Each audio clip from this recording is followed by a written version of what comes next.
नमस्ते दोस्तों। पिछले वीडियो में हमने उत्पादन के कारण में भूमि और श्रम को समझा दिए थे।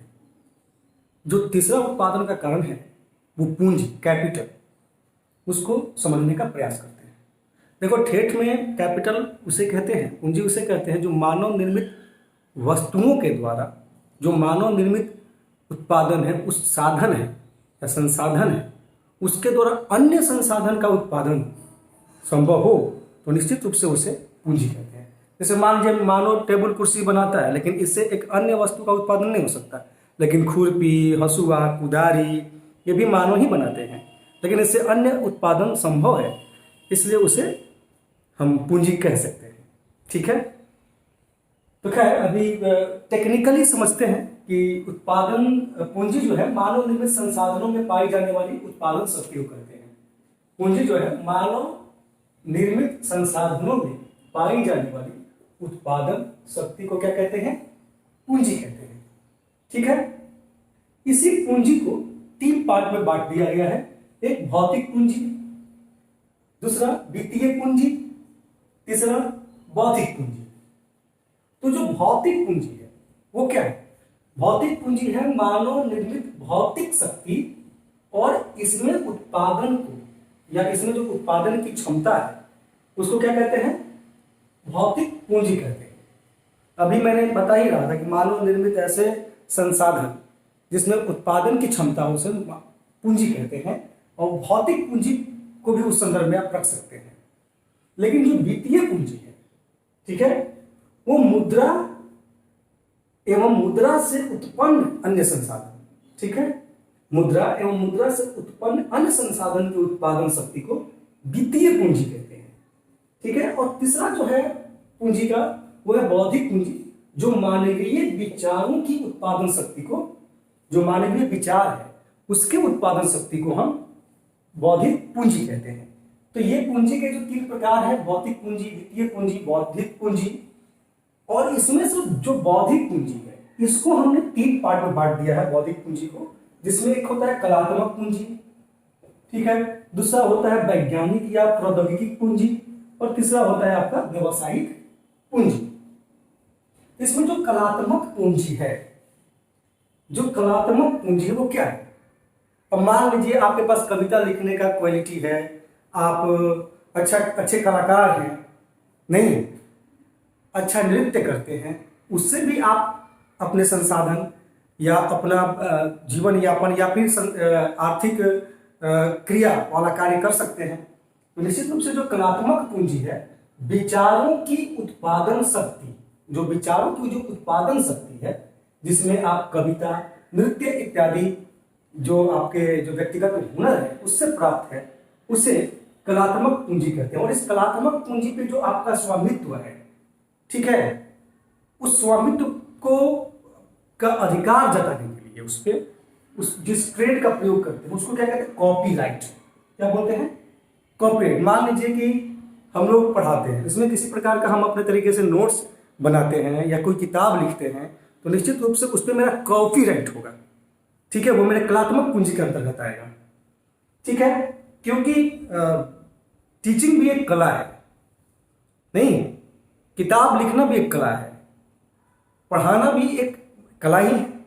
ठीक है, तो कलात्मक पूंजी पे जो स्वामित्व है, उस पे जो स्वामित्व कंफर्म करने के लिए जिस राइट का प्रयोग करते हैं उसे हम कॉपी राइट कहते हैं। उसी प्रकार जो दूसरा वैज्ञानिक पूंजी या प्रौद्योगिकी पूंजी है, उसका मतलब है कि वैज्ञानिकी विचारों, जो वैज्ञानिकी विचारों की जो उत्पादन शक्ति को प्रौद्योगिकी पूंजी कहते हैं। जो आपके पास वैज्ञानिक सोच है, उसमें जो आप इन्वेंशन करते हैं, आप जो नई चीजों का उत्पादन करते हैं, उसे पूंजी कहते हैं, प्रौद्योगिकी पूंजी या वैज्ञानिक पूंजी कहते हैं। और इसके स्वामित्व को हम क्या बोलते हैं? पेटेंट कहते हैं। अब मान लीजिए वैज्ञानिक तौर पे आपने किसी ऐसे टेक्निक का, ऐसे यंत्र का इजाद किया हो जो एकदम नए स्वरूप में हो, जिसपे आपका अगर अधिकार कि भाई आपने उसको इजाद किया है और इस पे अपने स्वामित्व, अपने अधिकार को जताने के लिए जिस राइट का प्रयोग करते हैं वो होता है पेटेंट। तो निश्चित रूप से जो प्रौद्योगिकी वाली चीजें हैं उस पर आप पेटेंट कराते हैं, कलात्मक पूंजी पे आप उसके लिए कॉपीराइट शब्द का प्रयोग करते हैं स्वामित्व के लिए। व्यवसायिक पूंजी जो है, तीसरा जो व्यवसायिक पूंजी है वो है व्यवसाय चलाने के लिए जिन विचारों का प्रयोग किया जाता है, व्यवसाय चलाने के लिए जिन विचारों का प्रयोग किया जाता है उसी को हम व्यवसायिक पूंजी कहते हैं। और व्यवसायिक पूंजी पे स्वामित्व के लिए जिस अधिकार, जिस राइट का प्रयोग करते हैं वो होता है ट्रेडमार्क। क्या होता है? ट्रेडमार्क।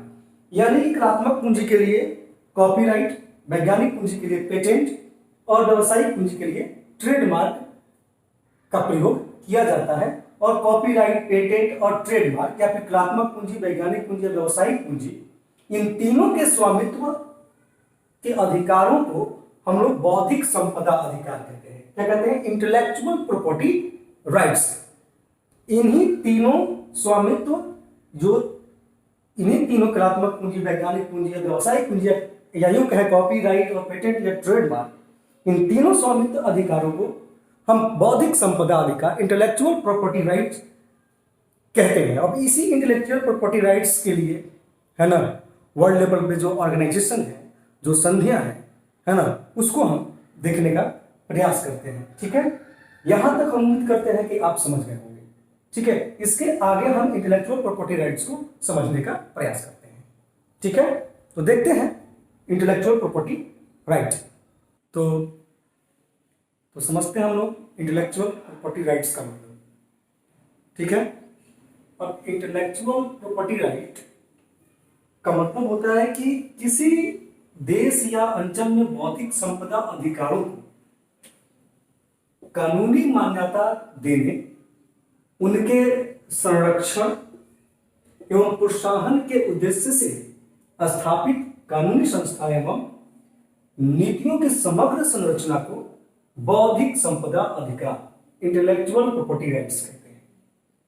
टेक्निकली मैंने डेफिनेशन दे दिया, लेकिन इंटेलेक्चुअल प्रॉपर्टी राइट्स दो टाइप्स से हम समझने का प्रयास करेंगे। एक NIPR, national intellectual property rights, और दूसरा WIPR, world intellectual property rights. NIPR यानी राष्ट्रीय बौद्धिक संपदा अधिकार, WIPR यानी वैश्विक बौद्धिक संपदा अधिकार, एक राष्ट्रीय स्तर पर, एक वर्ल्ड स्तर पर इंटेलेक्चुअल प्रॉपर्टी राइट्स होते हैं, जिसमें बौद्धिक संपदा को मान्यता देने के लिए विश्व स्तर पर जो अंतरराष्ट्रीय संधियां की गई है उसे ट्रिप्स ट्रीटी कहते हैं। सुने भी होंगे, ट्रिप्स ट्रीटी।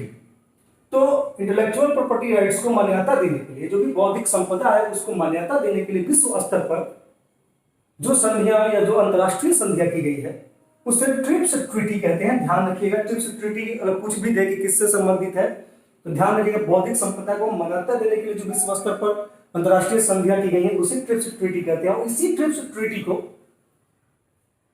लागू करने के लिए एक वर्ल्ड स्तर पे जो ऑर्गेनाइजेशन बनाया गया, world intellectual property organisation WIPO, जिसका हेडक्वार्टर जिनेवा में, स्विट्जरलैंड। ठीक है, WIPO का कार्य है ट्रिप्स जो ट्रीटी है उसको लागू करना। तो मैं पूंजी समझा रहा था उत्पादन के कारण में, तो उसमें देखिए कलात्मक पूंजी जैसे आए थे शब्द, कलात्मक पूंजी आया हो चाहे वैज्ञानिक पूंजी आया हो, नहीं, तो इन सभी पूंजी को लेके या व्यवसायिक पूंजी, इन सभी पूंजी को लेके जो स्वामित्व को लेके जो एक बहस था उसका एक अंतरराष्ट्रीयकरण किया गया। उस अंतरराष्ट्रीयकरण को उसको मान्यता देने के लिए ट्रिप्स ट्रीटी की गई, और उस ट्रिप्स ट्रीटी को लागू करने के लिए जो संगठन बन के सामने आया, जो WIPO, world intellectual property organisation, जिसका मूल काम यही है कि ट्रिप्स ट्रीटी को लागू किया जाए, अच्छे से ये लागू होता है। तो हमको पूंजी समझाना था, लेकिन इसके अंतर्गत चूंकि कई तरह की पूंजी हमको समझाना पड़ गया। ठीक है, चाहे वो कलात्मक पूंजी हो, चाहे व्यवसायिक पूंजी हो, चाहे वैज्ञानिक पूंजी हो, उसको लेके जो राइट्स हैं, चाहे वो कॉपी राइट्स की बात हमने किया हो, चाहे वो ट्रेडमार्क की मैंने बात किया हो, चाहे मैंने पेटेंट की बात किया हो, उसको मान्यता देने के लिए जो चीजें इस राइट्स के अंतर्गत थी उसको समझाने के लिए हमको IPR को अलग से समझाना पड़ा। संक्षिप्त में मैंने कोशिश किया है कि इंटेलेक्चुअल प्रॉपर्टी राइट्स आपको समझ में आए। ठीक है। और इसके चलते आप ट्रिप्स टीटी को भी, ट्रिप्स ट्रीटी और WIPO को भी संक्षिप्त में समझ गए। तो ये पूंजी के अंतर्गत मैंने समझा दिया अलग से, ठीक है। अगला वीडियो जो जारी करेंगे वो चौथा जो उत्पादन का कारण है उद्यम, है ना, चाहे एंटरप्रेन्योरशिप जिसे कहते हैं, रिस्क लेने की जो क्षमता है ना, उस संदर्भ में जो चौथा उत्पादन का कारण है उद्यम के अंतर्गत ये पढ़ना पड़ता है ना। तो जो भी नवाचार, भूख के लेके जो कॉन्सेप्ट है ना, या जो नया करने का जो कॉन्सेप्ट है, जो रिस्क लेने की जो कॉन्सेप्ट है ना, जो उद्यमशीलता के अंतर्गत आता है, उद्यम के अंतर्गत आता है, उत्पादन के चौथे कारण के अंतर्गत आता है ना, उसको हम अगले वीडियो में समझेंगे, ठीक है। अभी तक हमने आपको उत्पादन के कारणों में भूमि, श्रम और पूंजी को समझा दिया है। चौथा है उद्यम, जो हम नेक्स्ट वीडियो में जारी करेंगे, ठीक है। धन्यवाद।